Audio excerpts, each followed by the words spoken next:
Paano mo masasabi sa iyong kapatid, halika na asin ko ang puwing sa iyong mata, gayon may proso sa iyong mata.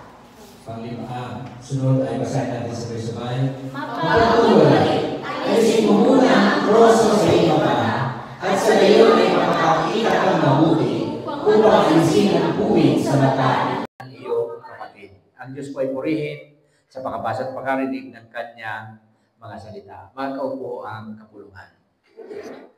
Itong akda ng Panginoong Jesus dito sa Gospel ng Matthew chapter 7 verses 1 to 5 ay patungkol sa mga ginagawa, dinidesisyonan, sinasabi, minsan pinaparatang, o kaya paghuhusga ng isang tao sa kanyang kapwa. Sa ating panahon ngayon, makakita ka lang ng pangyayari o kaya actuation ng isang tao, meron tayong kagad na conclusion.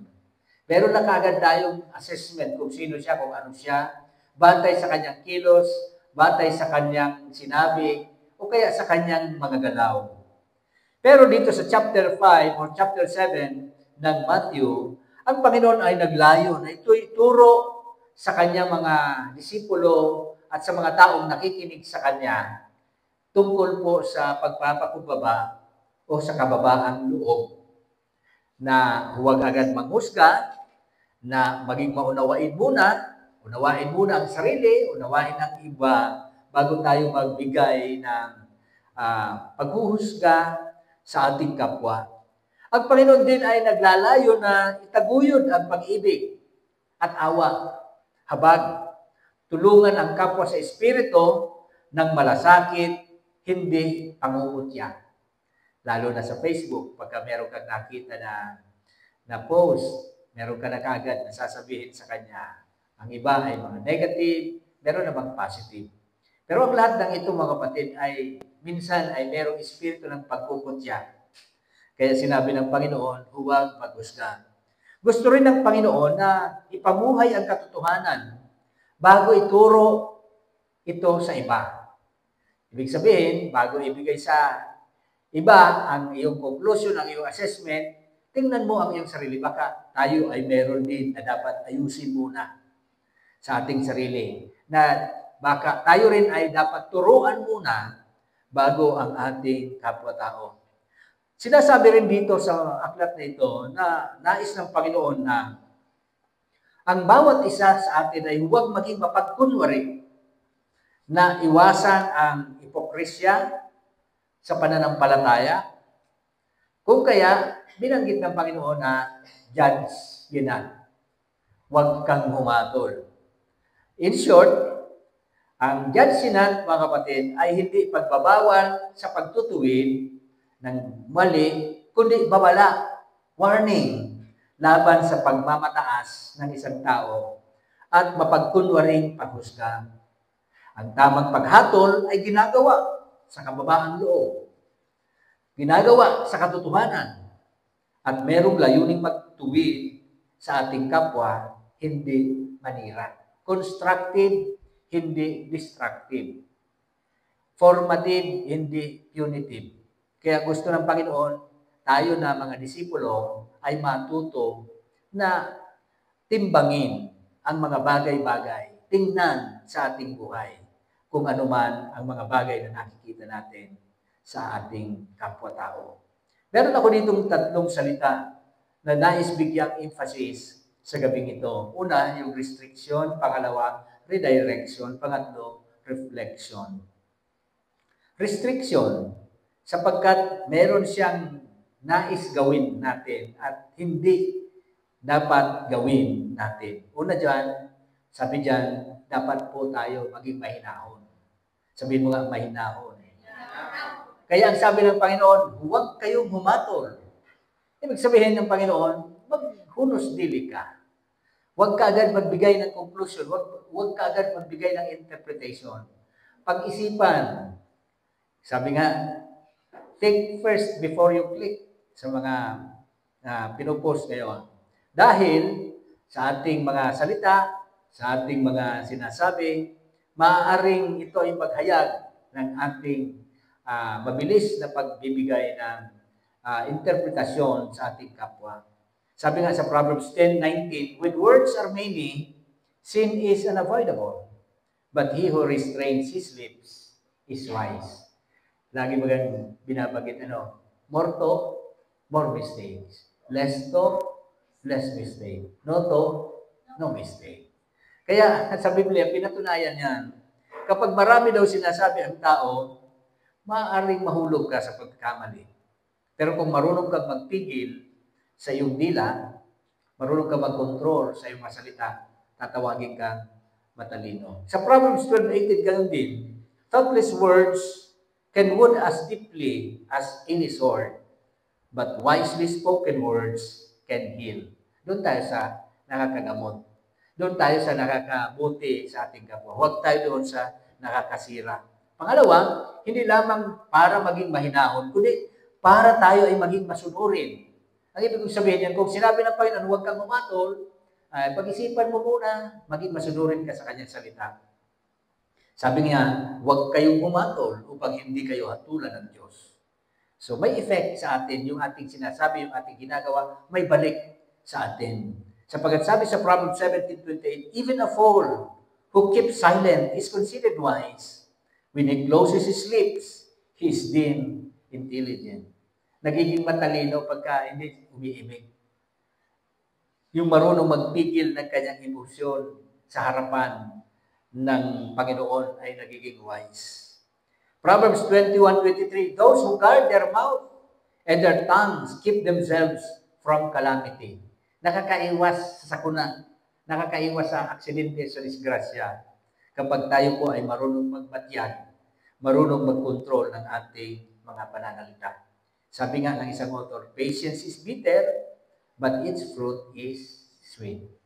Minsan, tingin sa'yo ay mapait, tingin sa'yo ay hindi ayos, pero mga kapatid, kapag tayo marunong mag-control sa ating emotion, ang bunga niyan maganda. Pangalawa, redirection.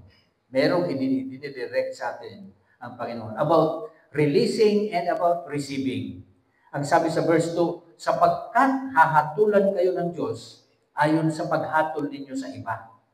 In short, kapag meron kang release, meron kang pinakawalan, chances are, it will return back to you. At ang sabi diyan, at susukatin kayo ayon sa panukat na ginagamit niyo sa iba. Kaya nga, kung ano ang ginagawa natin sa ating kapwa, gagawin din yan sa atin later on. Kapag ikaw ay nandadaya, time will come, ikaw ay dadayain. Kapag ikaw ay mahilig maghatol, time will come, hahatulan ka rin. Kaya pinag-iingat tayo, binibigyan tayo ng babala ng Panginoong Jesucristo. Sa James chapter 3 verse 5, magsabi, likewise, a tongue is small part of the body, but it makes great boasts. Consider what a great forest is set on fire by a small spark. Yung ating mga dila, maliit na bahagi, pero kaya niya mag-direct. Kaya niyang mag-manipulate. Yan ay kinahalintulad sa isang posporo o isang palito o kaya baga na pwedeng magsimula ng sunog sa forest. So, inalintulad din siya sa fire. Sabi sa verse 6, is also a fire. A word of evil among the part of the body. It corrupts the whole person, sets the whole course of his life on fire by hell. Sometimes ito po ay hinahalin tulad sa timon ng barko. Maliit na bahagi pero kaya niyang magbigay ng direksyon. Yung pabalik, pwede niyang pabante, pwedeng mag-iba ng direksyon. Sabi sa James 3:9, with the tongue we praise our Lord and Father, and with it we curse men who have been made in God's likeness. Kaya iniingatan ang ating mga dila. Sapagkat dyan sa bibig na yan lumalabas ang papuri sa Diyos, but sometimes nagagamit din upang manira ng kapwa. Proverbs 18:21 laging binabagit, tongue has the power of life and death. Life and death are in the power of the tongue, and those who love it will eat its fruit. Merong bunga, may resulta, may supas. Proverbs 25 verse 15, through patience, a ruler can be persuaded, and a gentle tongue can break a bone.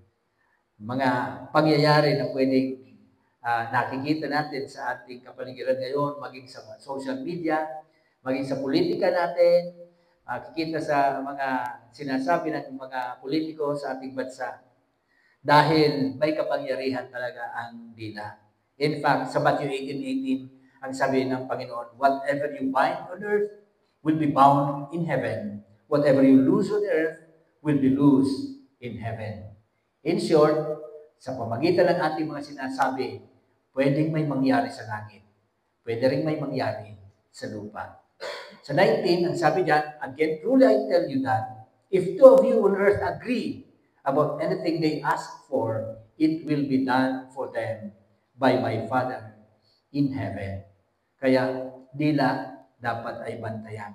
Proverbs 15:2, ang sabi, the tongue of the wise adorns knowledge, but the mouth of the fool gushes fully. Pangalawa, letter B, hindi lamang yung pag-release, ganoon din yung pagtanggap. Releasing and receiving. Sabi diyan, hahatulan kayo ng Diyos ayon sa paghatol ninyo sa iba. So kung ano yung binigay mo, babalik sa iyo. Sometimes marami, sometimes siksik, liglig. Yung panukat na ginamit mo, isusukat din sa iyo. Merong babalik sa iyo. Sabi nga sa Romans 10:9, that if you confess with your mouth, Jesus is Lord, and believe in your heart that God raised Him from the dead, you will be saved.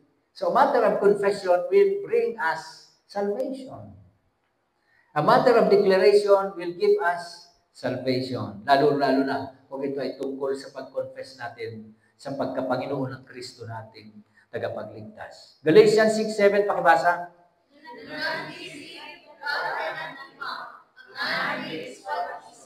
Ano man ang iyong tinanim, yun po ay ating aanihin. Ano man ang iyong pinakawalan, yan ay ating tatanggapin. Laging sinasabi, life is an echo. What you release, it will return back to you. What you see in others exists in you. Pinakita sa iyo ng Panginoon kasi parang may pinapa-evaluate ng Panginoon. Parang ganun ako Pinapakita sa iyo ng Panginoon yung mga tao na ganyan sapagkat baka mayroon siyang pinababago sa iyo. So, mag-reflect po tayo. At yun ang pangatlo, reflection. Sabi nga ng isang author, si Travis, the biggest obstacles in increasing your self-awareness, yung maging aware ka sa sarili mo, is the tendency to avoid the discomfort that comes from seeing yourself as you really are. Hindi mo pinapansin, ganun ka pala. Pero yung iba napupuna-o natin. Kaya iniingatan, binabantayan. Letter A, sa pangangaral. Ano ang sabi dito? Yung pinapangaral sa atin ng Panginoon, ng kanyang salita. As we reflect doon sa salitang binigay sa atin. As we look into the mirror o sa salamin. Ito ang tanong ni Lord, bakit mo pinapansin ang puwing sa mata ng iyong kapatid, ngunit hindi mo pinapansin ang troso sa iyong sariling mata? Napupuna, sumuta ka ba? Pero ikaw pala, pas na kulang. Garo ba itong daimong bigdataw aning pansin so sa imong kaluyahan, ang permi mo sa nangahiling sa kaluyahan kang iba. That's why the Lord is teaching us right now na tayo dapat ay mag-reflect. Sa ating sinasabi, sa ating pinupost, sa ating mga actuation. Ang pag-correct pa sa atin, sabi ng Panginoon, paano mo masasabi sa iyong kapatid? Halika't aalisin ko ang puwing sa iyong mata, gayong may troso sa iyong mata. So, dahil man nga rin mananggal mahalik, tapos nagulang ang sulipot sa imo. Dapat, ito muna sa tuya bago sa iba. Kaya sabi sa Matthew 7:12, so in everything do to others what you would want others to do to you, for this sums up the law and the prophets. Huwag mong gawin sa iba yung ayaw mong gawin nila sa iyo.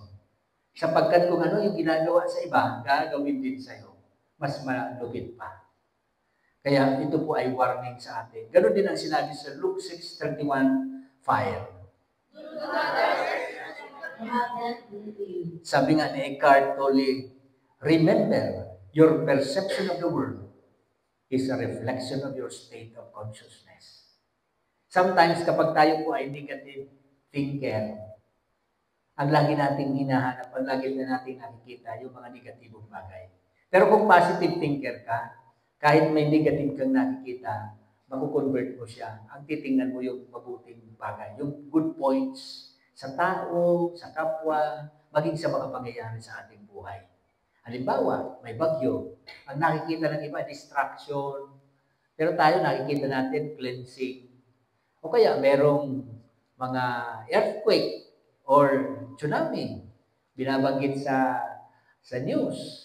Nagkaroon ng ganito. Tingin nila distraction. Sa atin, nakikita natin, hindi lamang yan. Warning, babala, na ng Panginoon malapit na dumating. Letter B, paglalapat, application. Sabi diyan sa verse 5, mapagkunwari, alisin mo muna ang troso sa iyong mata at sa gayon ay makakakita kang mabuti upang alisin ang puwing sa mata ng iyong kapatid. So bago ka magwalis sa katain mo, sa natan mo, tumata ko na sa iyo, magwalis ka muna, maglilig ka muna. Bago ka magpuna sa iba, ang inot mong punain ang sarili mo. Sapagkat whatever you see, o ano ang nakikita mo sa iba, what you see in others exists in you. Kaya tinuturuan tayo ng Panginoon na magkaroon ng self-reflection, maging wise, i-apply natin ang kanyang salita. Sa James 1, ang sabi, if anyone considers himself religious and yet does not keep a tight rein on his tongue, he deceives himself, and his religion is worthless. Daw para simba ka, daw kung nagsabi kang ikaw ay religyoso, kung naigprino ang sa iyong muso, walang saysay. Dahil out of the abundance of the heart, the mouth speaks. Marami sa kung ano na, kung sige mo ang tarang, lalo na kung mga negatibo ang pagkatarang ka, minaluwas dyan ang hali sa puso ka, na-identify. Kaya, we need to apply the Word of God. Magpalinis tayo sa kanyang salita. Kaya nga, sabi dyan ng isang author, never say mean words out of anger. Lalo na kung galit ka, huwag ka muna magsalita, magbilang ka muna ng 10. O kaya mag-pray ka, mag-thanks ka, o kaya kung anong gawin mo na ma-divert ang galit mo. Your anger will pass, but your mean words can scar a person for life. Dahil niya, maliligawan sa sinabi mo. Lalong-lalo na kung sinabi mong anggutot ka sa iya. Pagkatapos pang time na ito, naipo siya. Dahil naliligawan. So, ano sabi? Use kind words or be silent. Nagirugdo ang sabi ni Pastor Greg, kung mayroon kang sasabihin na maray sa iyong kapwa, magtahimik ka na lang. So, let us apply the Word of God. As we close, partner ho tayo, yung verse na dala mo, i-share mo sa kanya, i-share mo sa kapartner mo, and then manalangin tayo para sa bawat isa. Okay? 2 by 2. Sharing ng inyong baon na verse, at pagkatapos ay prayer para sa ating kapatid. Yung gusto mong tanggapin, i-release mo sa kanya. Para, hindi para sa iyo yung prayer, kundi para sa iyong katabi.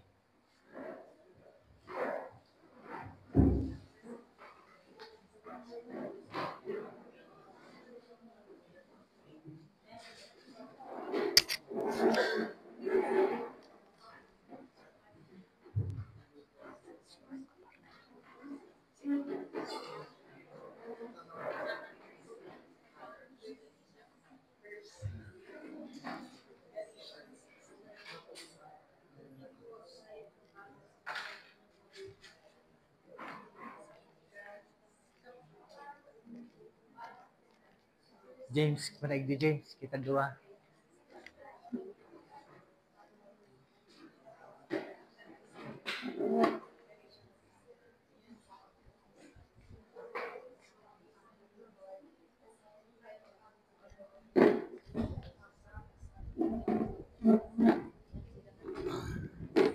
Kawin na James. Sa kuya, ang memory verse ko is Philippians 4:13, I can do all things through Christ who strengthens me. Hindi ang verse na may kong pagkukot kung piluluyaan ako ni buot dahil ang kawarang na papakusog sa kuya. Physically, emotionally, spiritually, miski sa material na bagay.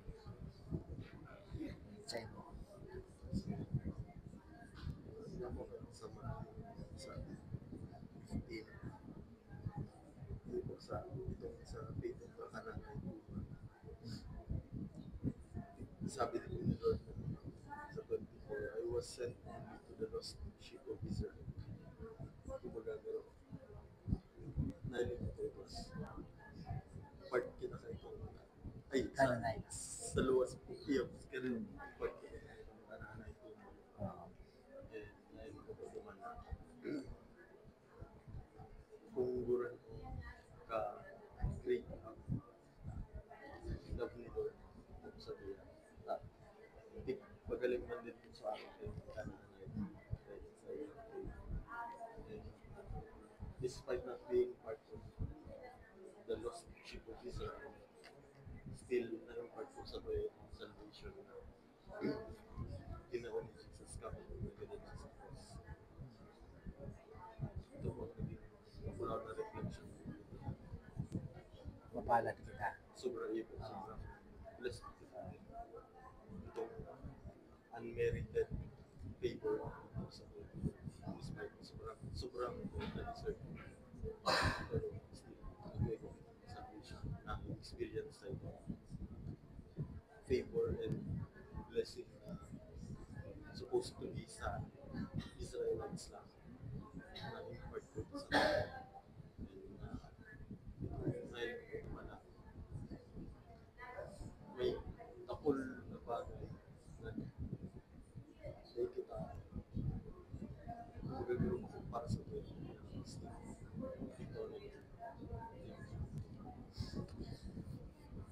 Sige ka na, Maynard.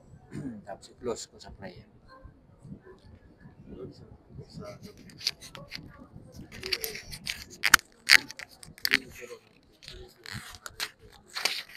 Lord, thank you for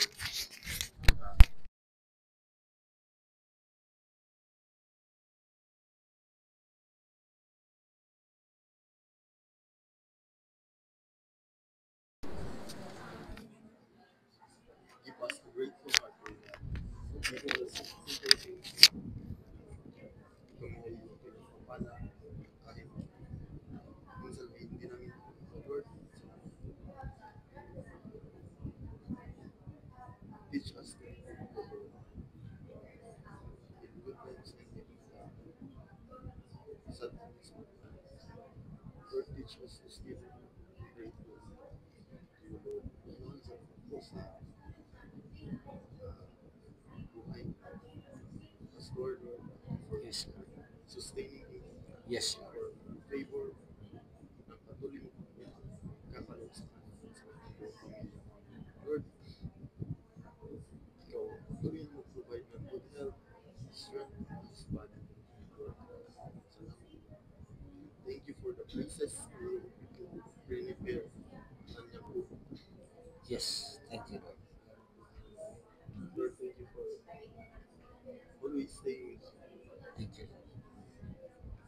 Lord, thank you for salamat po. So,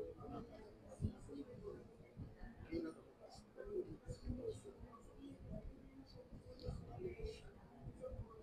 We are grateful for everything that you have given us, Lord.